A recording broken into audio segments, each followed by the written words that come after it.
Now, it's a podcast on podcasting. Before we start this, I'm making an assumption that you all know what the basics of a podcast is. If you're not sure, please visit my blog and watch the video about podcasting. If you're not sure how to do this, just please get in touch with me. First of all, we'll create the audio file that we wish to podcast. Audio files need to be in an MP3 format to podcast. Videos are slightly more complicated, so if you're wishing to podcast video, please get in touch and I'll go through it with you. Now we're going to use Audacity to create our audio file, and this is available through the NAL. To load it, you need to click on this icon. You'll need a pair of headphones with the microphone attached.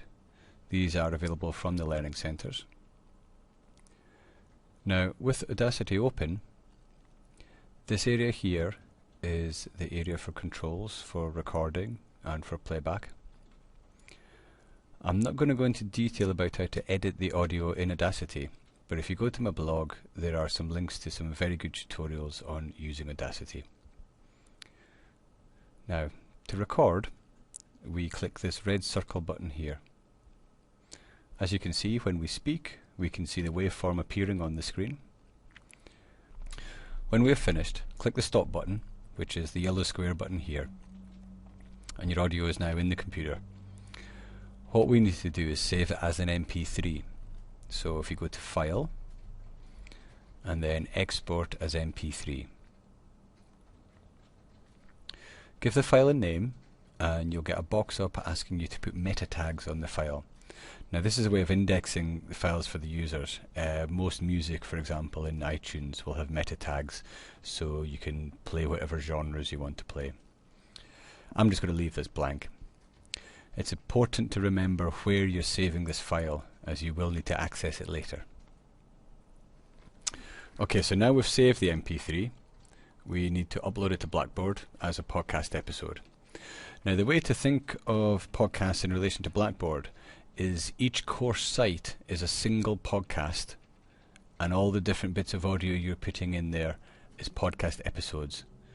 And I normally sort of compare it to something like EastEnders. EastEnders is the title of the podcast, and each week's episode is a new episode in that podcast. So your course site is your sort of EastEnders. So I'm going to show you how to do this using my practice site. You should upload your podcast to the course sites that the podcast applies to. I'm going to create a folder in the course information section here. You can put the podcast files you've created anywhere in your site, but the section you put them into has to have the edit view option that you can see in the corner here. Now I'm going to click on the edit view and create a folder for hosting my podcast files, just so it keeps it nice and tidy. I click here to add folder, give it a name, and then click submit. I now want to go into the folder, so I click here. Now we can add the podcast file we have created. Now instead of adding an item as you normally would do, we need to go down to the drop down menu that has Learning Unit in it just now.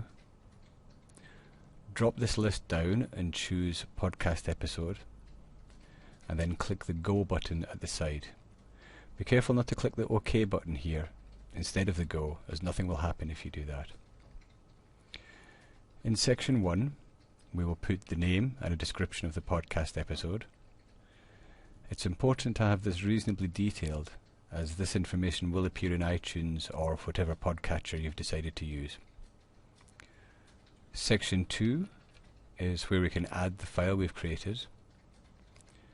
Where it says attach local file, click the browse button, and we now need to find the file that we created earlier on. Where I said that you had to remember where you saved it, that's where the file will be. In section 3, we can add any supplementary attachments that you want to go along with your podcast. So if there's, let's say, a Word document or a PDF that you want to appear in Blackboard alongside that podcast episode, you can put it in there. Section 4 can be very useful. Using date and time restrictions, we can make podcast episodes only available after certain dates. So let's say you've recorded 10 pieces of audio for a 10-week course.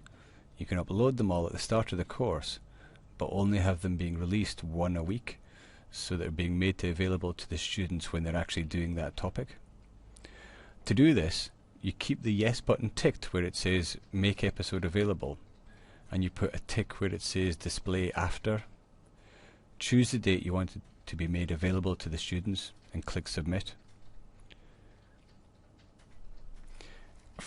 In this case, I'm just going to make it available just now, so I'm not going to tick that, and I'm just going to click submit, and you'll be able to see the audio file there, and you can click play to play it. Okay, so that's us loaded the audio file, and our students can stream it, but they cannot subscribe to the podcast. What we need to do is add the podcast tool to the menu on the left hand side. By using this tool, it summarizes all the various podcast episodes on the site and gives us options to subscribe to this podcast so they can receive future episodes automatically. To do this, we need to go to the control panel and select Manage Course menu. We now need to select this icon to add a tool link. And in this drop-down list, we need to change it to podcast, and then add podcast into the name box here. When we click submit and go back to our site, we can see the podcast option in the left-hand menu here. I can play any one of these, but we still don't have the options to subscribe to the podcast. To set these up, we need to go back into Control Panel and choose Manage Podcast. In section 3, we change this option to Everyone and then click Submit. And now when we go back to the podcast section in the main menu, we have two subscription options. People can either use the RSS option to either download the file individually or to use an RSS feeder such as Google Reader to subscribe to the RSS feed.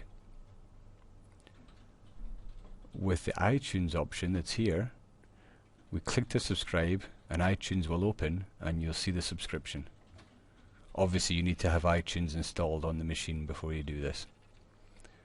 When you now add another episode anywhere in your site, this will be added to iTunes automatically. Give it a try and see what happens.